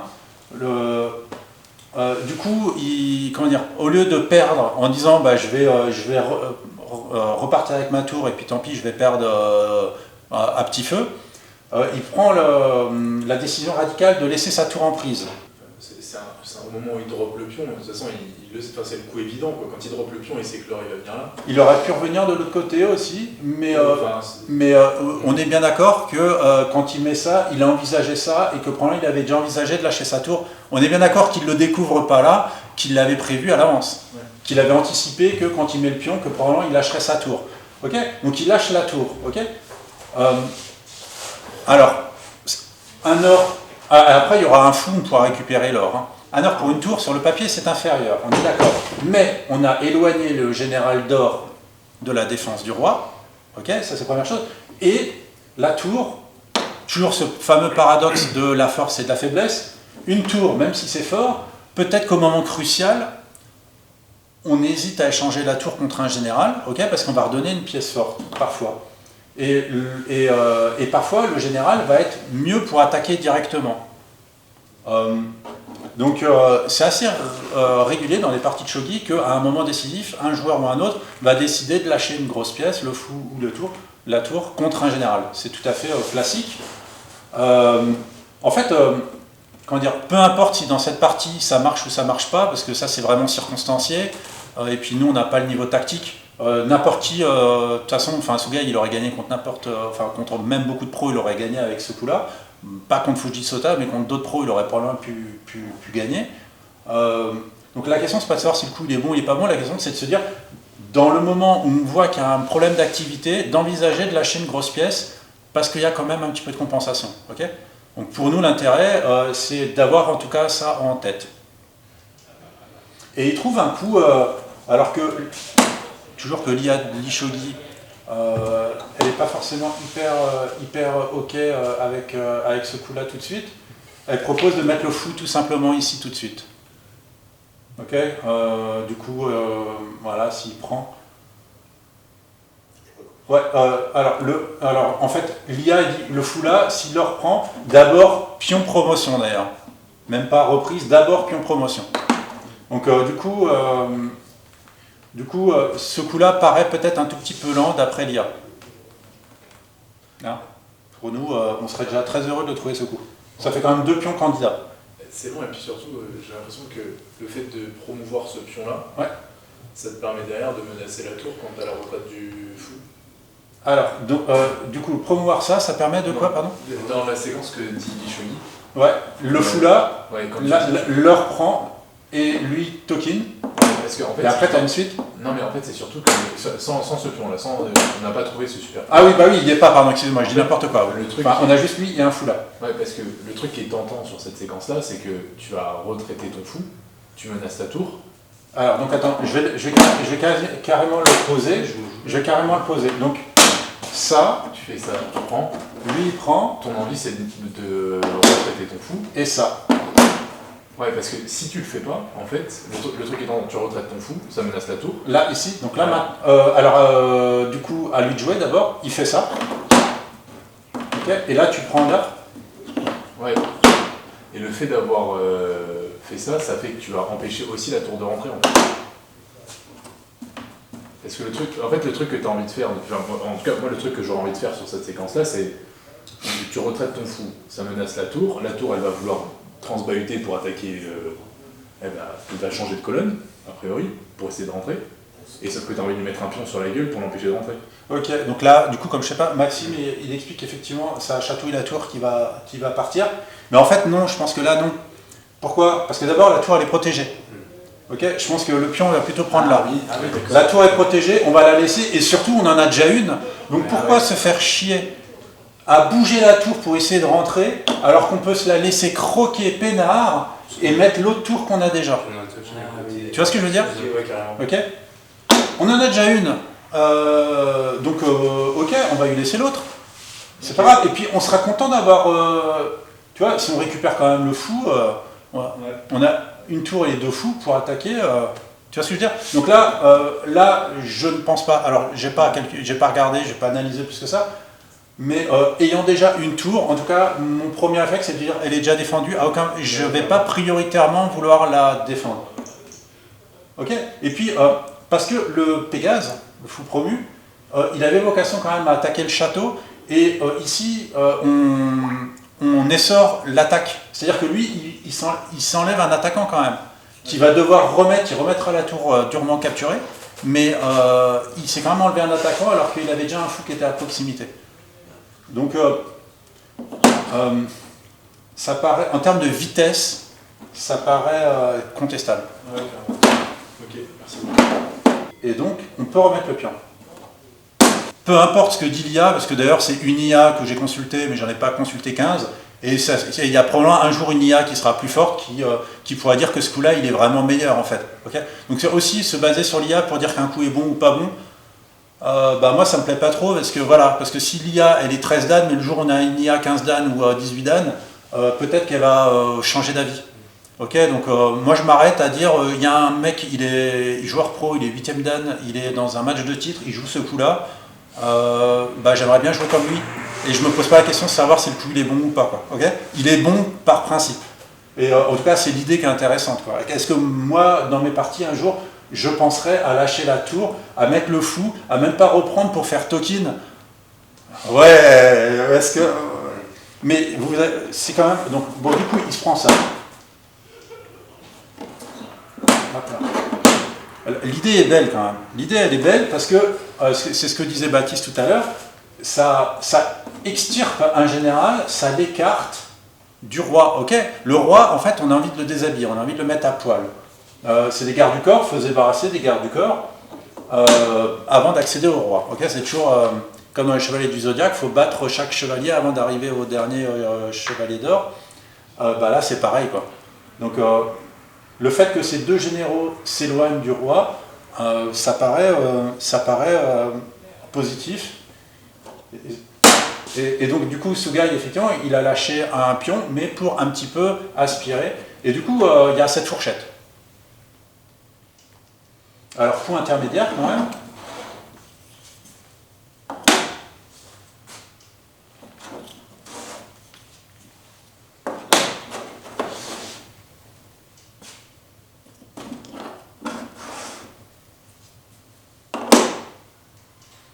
Voilà, et donc l'idée de Sugai, c'est qu'il ne reprend pas là, mais il reprend ici. Ok, et du coup, vous voyez, comment dire, la réflexion par rapport à ce que je disais tout à l'heure, Sugai, visiblement, il préfère garder le Pégase près du château quand même. Ok, donc c'est intéressant de se dire qu'il ne vient même pas là, parce que de toute façon, il ne pense pas, parce qu'il est protégé et qu'il en a déjà une. Non, c'est lui qu'on a une, je dis n'importe quoi, il n'en a plus, mais il n'en a pas besoin. Non, enfin, s'il en a besoin, là il est en retard matériel. Ok, donc là il est en retard. Et Et ça semble pour le coup incontestable et un retard massif pour le coup. Tac. Mais comment dire? Mais peu importe. Enfin, l'idée est belle en tout cas. Moi, ça me plaît de voir qu'ils trouvent quand même de l'activité là-dessus. Voilà. Et si c'était pas Fujisota en face, je sais pas à quel niveau il aurait pu retourner la partie, mais bon. En tout cas, c'est intéressant de se dire que c'est plus important de rester par là quand même. Et là, le prochain coup, en fait, d'abord je le pose. Alors, c'est peut-être un détail pour vous. Alors, ce coup-là, en fait, a fait plaisir vraiment à beaucoup de commentateurs. Du coup, je vous ai déjà parlé de la chaîne de Carolina, Shogi Arbor, qui est une ancienne joueuse professionnelle qui fait des vidéos en anglais. Elle fait maintenant des quick views, donc elle monte des parties de pro, mais elle montre que le coup brillant de la position. Donc c'est des vidéos très courtes, format 3 minutes, plutôt que de montrer la partie entière. Et du coup, elle a commenté ce coup-là, mais elle n'est pas la seule à l'avoir commenté sur les chaînes japonaises. Et sur le site, du coup, dont vous trouverez le lien, le site officiel du tournoi sur lequel vous aurez le lien que j'ai mis sur l'Ishogi. Ce coup-là est vraiment considéré comme coup brillant. Alors, on ne voit pas l'IA qui fait des bons quand ce coup-là est joué, parce que l'IA, elle l'a probablement déjà anticipé, ce coup. Donc peut-être que pour l'IA, ce coup est juste banal. Mais pour nous, pour un humain, il est excellent. Et en fait, ce coup montre vraiment le potentiel du fou. Pourquoi? Parce qu'en fait, ce fou, à la fois, il défend ici très utilement, okay, mais à la fois, il attaque très utilement. Okay, donc le général d'argent, il est cloué, il ne peut pas s'enlever. Si on enlève le général d'argent, il y a échec. Okay, donc ça paye pas forcément de mine. C'est pas le coup brillant sur le coup. En fait, moi quand j'ai vu la partie, que j'ai vu ce coup-là, alors je dirais pas que je l'ai trouvé normal et tout. De toute façon, j'ai pas le temps de réfléchir. J'ai vu le coup avant de savoir ce que moi j'aurais joué à la place. Mais ça m'a pas sauté aux yeux. J'ai vu, ah ouais, il marche bien. Mais j'avais pas forcément conscience à ce moment-là que ce coup était plus brillant que le reste de la partie, quoi. Mais visiblement, en regardant un peu sur les différents sites, les gens ont l'air de s'extasier sur ce coup-là. Et donc c'est un manque de ma part de ne pas avoir été capable de reconnaître par moi-même la brillance de ce coup-là. Donc je vous souhaite, vous, de trouver ces coups-là. Le fou est vachement bien pour faire deux choses, pour à la fois de très loin. Ok, alors là, bim. Alors bon, peut-être que faire promotion tout de suite, c'était peut-être plus rapide quand même. C'était peut-être pas forcément... Ok, donc non pas que je me permette de critiquer le coup d'un joueur pro, mais une fois de plus, là, l'Ishogi dit que c'est peut-être plus simple mais pour des considérations qui nous échappent, mais bon, ça paraît plus efficace de promouvoir tout de suite. Bon, mais il y a tellement de parties où c'est ce coup-là plutôt que celui-là qui fera gagner, qui était le coup brillant, que on ne peut rien en dire. Il a choisi celui-là. C'est peut-être pour aspirer le général d'argent. Essayer en tout cas. Ou essayer. Même si je vois pas trop l'intérêt. Genre, lui, il prend, et là, on fait token à ce moment-là. J'essaie de comprendre ce coup-là, mais c'est vrai que... Oui, bah en tout cas, de toute façon, ça va aider à mettre le roi à poil. C'est juste qu'effectivement, il y avait l'option de faire le token tout simple. Pour l'instant, il est défendu. Bon, c'est juste que comme je l'ai vu que... Ah oui, alors du coup, la partie, comme je vous ai dit, je les ai passées sur l'IA de l'Ishogi. Fujisota a eu attribué une note de... donc c'est en perte de centipions, 40 points de perte moyenne de centipions par coup. C'est une note hyper basse. Donc c'est vraiment... L'Ishogi considère que Fuji a quasi joué parfaitement. Et on voit donc la courbe, vous pouvez aller sur le graphique, vous cliquez sur le graphique avec le point d'exclamation, vous verrez la courbe qui va apparaître. C'est ce qu'on appelle la courbe Fuji classique, c'est-à-dire que c'est une courbe exponentielle, soit qui monte ou qui descend en fonction de s'il est goté ou santé, mais sans dents de scie, quoi. Une partie de shogi normale, c'est en dents de scie. Quand il y a Fujisota, souvent ça fait juste ça, ou ça fait juste ça. Et cette partie, c'est ça en fait, effectivement. Ah oui, alors que oui, donc du coup l'Ishogi a donné une note de 40 centipions à Fujisota, ce qui est une note énorme, avec 0 erreur, 0 imprécision. Pour Sugai, elle met 6 imprécisions et attribue quand même une super note de 80, enfin en dessous de 100. En dessous de 100, je pense que c'est vraiment un super score. Puis ça dépend aussi de l'adversaire, évidemment. Mais malgré 6 imprécisions, elle lui donne, même à Sugai, évidemment, une excellente note. Il y a des parties de pro où les notes ne sont pas aussi élevées. Mais le 40 de Fujisota, c'est démentiel, quoi.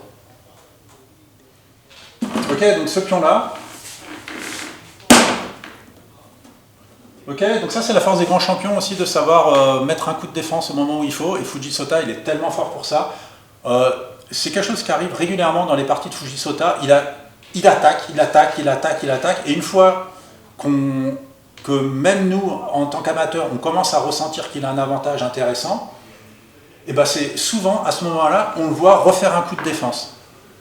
Okay, c'est-à-dire qu'il est en avance, au lieu de continuer d'appuyer sur le champignon au risque de foncer, de partir dans le fossé comme moi j'aurais tendance à faire, et ben lui dit je suis en avance, oh les gars je vais me calmer, hop je vais faire un coup de défense pour verrouiller, ceinture bretelle, j'ai gagné et juste il décourage son adversaire. Donc bon, ce coup-là est donc probablement nécessaire, de toute façon il l'a joué donc il est nécessaire, mais la lucidité d'esprit, parce que quand on est, en plus la partie elle est longue et tout, on a enfin chopé un avantage, et ben on a envie d'y aller quoi. Et là de dire bah je vais quand même remettre un général en défense, juste le fait de penser de rajouter un plutôt que de se dire à l'arrache allez ça va passer, j'y vais comme un boucher, je trouve ça super qu'ils disent je suis pas pressé de gagner quoi. En fait j'ai pensé à un parachutage de l'or à la place du pion devant le cavalier. Alors attends, alors c'est à Fuji de jouer, il n'a pas d'or? Ouais, non. Si on revient encore un peu. Ah, au lieu de celui-là? Ouais. D'accord, pardon. Mettre l'or ouais. Devant entre les deux argents. Ouais. Et ici, là? Ouais. Alors, si tu joues ce coup-là, alors j'ai pas réfléchi, donc là je vais donner une réponse, à l'arrache que je suis en train d'improviser, que je vais peut-être regretter. Ok, mais au premier abord, justement, ça va permettre justement d'aborder une notion intéressante du Hanaguma. Le château Hanaguma, il a une grande qualité, je ne l'ai pas dit tout à l'heure parce que je ne peux pas tout dire, et puis j'ai peut-être pas pensé, mais il a une énorme qualité, c'est un château qui a une capacité régénératrice très forte. On va voir. Prise. Prise.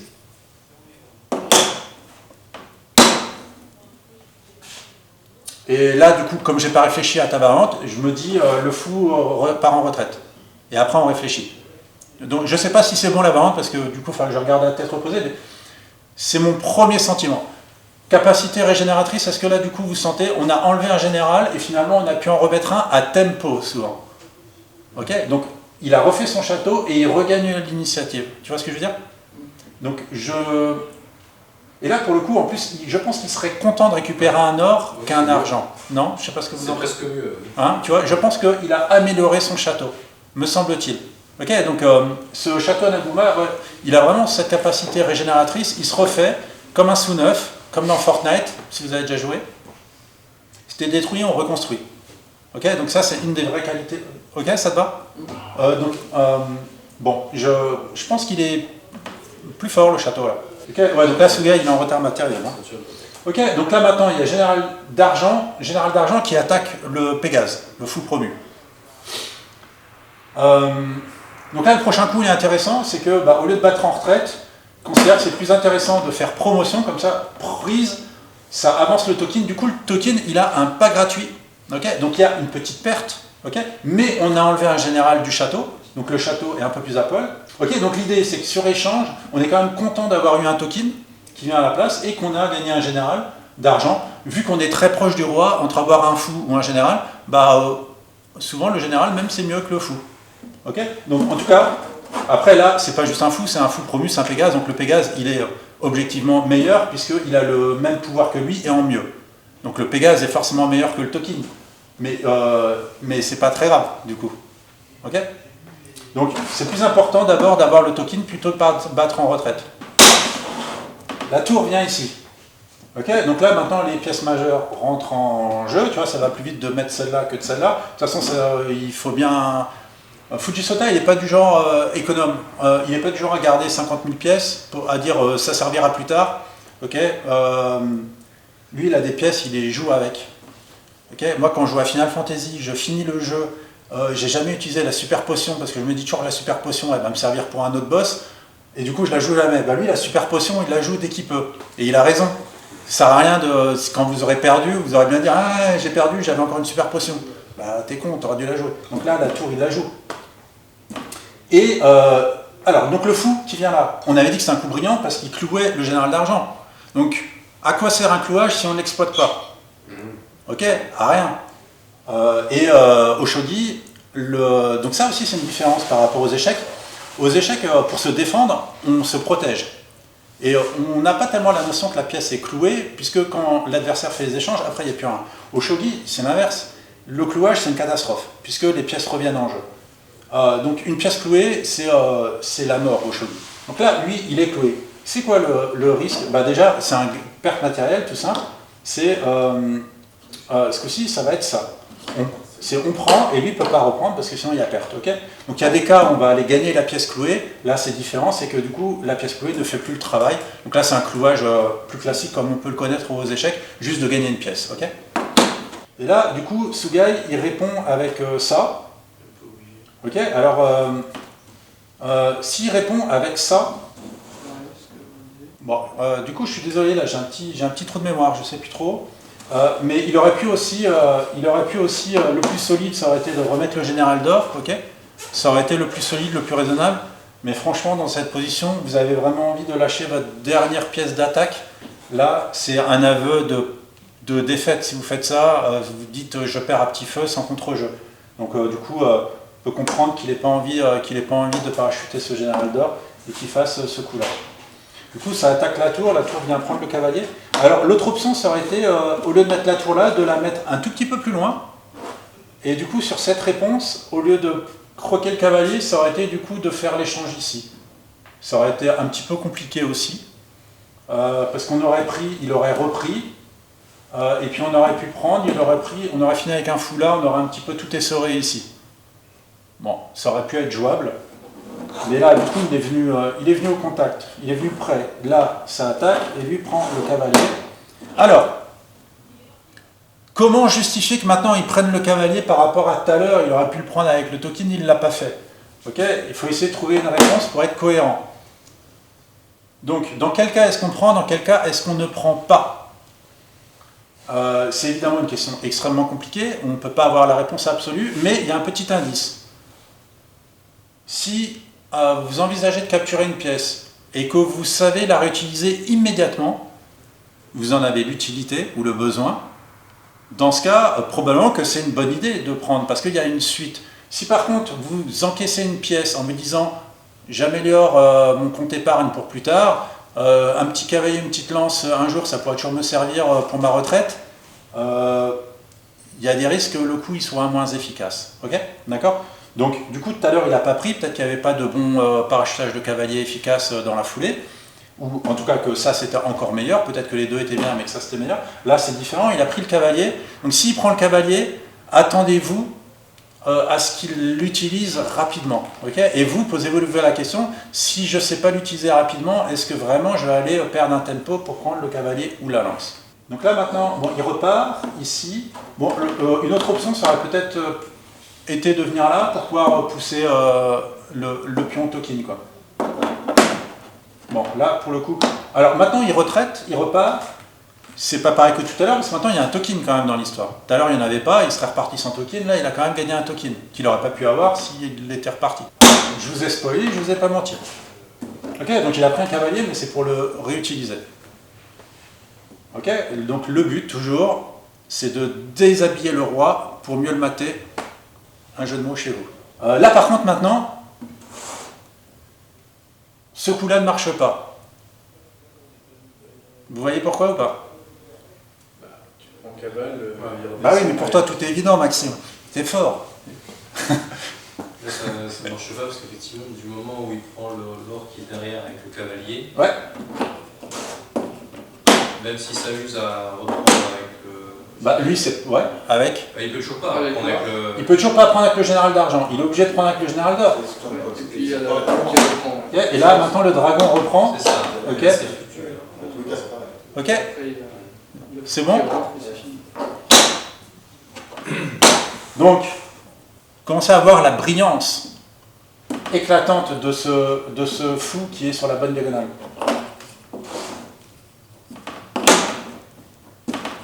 Ok, donc ce coup-là n'est pas possible. C'est plutôt dans la nuit. Donc là, maintenant, pour le coup, ok, il prend. Ok. Et alors, quel est l'intérêt d'échanger le cavalier contre le général? Au-delà de, parce qu'on sait instinctivement que le général c'est plus efficace globalement pour attaquer ou pour défendre, quel est le critère concret? Et bien en fait, un général d'or, de par son mouvement, peut se mettre à côté du roi et défendre les cases qui sont autour du roi utilement. Okay. Un cavalier, le problème c'est que même si on le met sur la première rangée, il va défendre loin, 2 cases loin, et donc un cavalier ne défend pas bien le roi. Et si le roi il est dans le coin, vous voyez qu'on défend ces cases-là, on ne défend pas les cases qui sont autour. Donc en fait, c'est en cela qu'on finit par gagner un avantage décisif à un moment, quand on échange un cavalier contre un général du château, c'est que l'adversaire, c'est que nous on gagne un général pour attaquer le roi, donc on peut aller au contact avec, pour mater. Par contre l'adversaire, il a un défenseur qui est pourri. Donc le cavalier, il est bien pour attaquer, pour aller dénicher le roi. Le cavalier, il est super. On a besoin du cavalier pour finaliser l'attaque. Mais c'est quand même rarement le cavalier qui va donner l'estocade finale. Donc là, il reprend. Hop.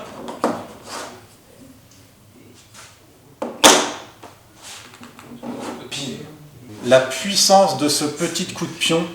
En fait, quand j'ai déroulé la partie, voilà, ça, c'est le genre de coup de pion qui, je sais pas, j'ai ressenti comme si le coup était lourd, pas dans le sens péjoratif, lourd, ballot, lourd dans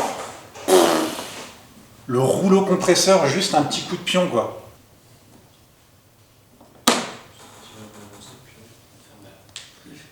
Ok, donc là on peut reprendre. On peut reprendre et en fait du coup. Putain mais Maxime il a tout compris. En fait, il est arrivé à un stade où il doit relâcher le pion qui était en attaque pour pouvoir le remettre là. Tu vois la fameuse règle Nifu, tu n'as pas le droit d'avoir 2 pions sur la même colonne. Donc ça c'est une particularité au shogi, tu es obligé de gérer l'attaque et la défense, il y a un pion là, donc il est obligé de lâcher le pion pour pouvoir en remettre un là. Ok, parce que ce pion-là, c'est le meilleur mur contre une tour. La tour, aucune tour ne peut passer contre un mur comme ça. Ok, donc là, c'est vraiment comme dans Fortnite, quoi. Il y a le pion, donc le pion qui est candidat, mais le pion, il est non seulement candidat, mais c'est aussi un excellent avant-poste. Ok. Hop là, et là, suite à ce coup-là, Sugai abandonne. Ok, en matériel, il est trop en retard, l'attaque, elle est trop brutale. Et il n'arrive pas à rentrer. Donc je suis désolé si j'ai montré la partie de manière très orientée, c'est vrai que je le fais souvent.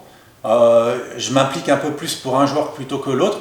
J'aime beaucoup les deux. Comment dire, en fait, la manière dont je présente, c'est plus pour qu'on ressente la dynamique, mais j'essaye quand même au moment clé de rappeler que la position est souvent quand même globalement équilibrée, ou alors même s'il y en a un qui a l'avantage, que l'avantage n'est pas décisif, que l'avantage est volatile, etc.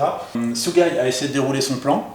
Ok, il a fait ses attaques caractéristiques, il a fait ses coups signature, mais il est tombé clairement contre plus fort que lui. Voilà, donc j'espère que cette partie vous aura plu, que la caméra elle n'est pas encore morte, qu'il y a encore assez de mémoire et de batterie, et puis bah voilà, merci pour votre attention, on va manger, et puis à la semaine prochaine, avec plaisir.